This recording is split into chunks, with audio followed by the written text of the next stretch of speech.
The Turkish lira's recent slide against the US dollar was made worse by speculators dumping the currency. Now the central bank stepped in to stop that. They're borrowing Turkish liras that they don't own, selling those Turkish liras and buying dollars in exchange, and pushing down the Turkish lira. So what the central bank has done is it has put a cap on those swaps. So there is no longer an unlimited ability to do this. And the Qatari state-owned investment fund says it will be pouring $15 billion into the Turkish economy. That's helped the lira rally more than 15% from a record low it hit on Monday.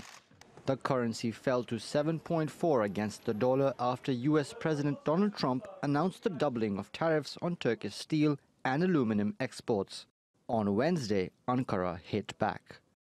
The US was the fourth biggest source of imports to Turkey last year, accounting for $12 billion worth of goods. Turkish President Recep Tayyip Erdogan has now signed a decree that's targeting around $1 billion worth of these imports. It's doubled tariffs on goods such as rice, alcohol and cars. That means a $32,000 Ford SUV is now subject to an extra $38,400 in tax instead of $19,200. That's taking its price tag to more than $70,000 for importers.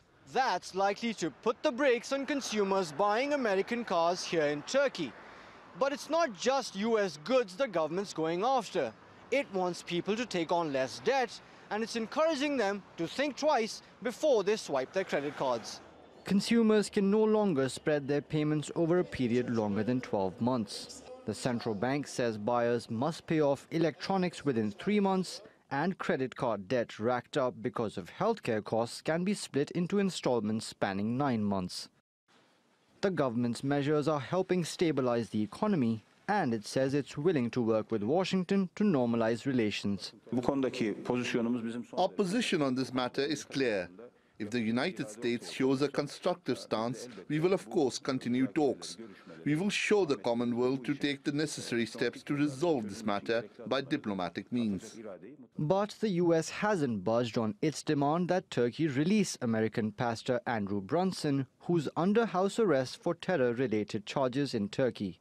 On Wednesday, a Turkish court turned down his latest appeal, so the political rift between Ankara and Washington may not end anytime soon. Mobin, Nasir, TRT World.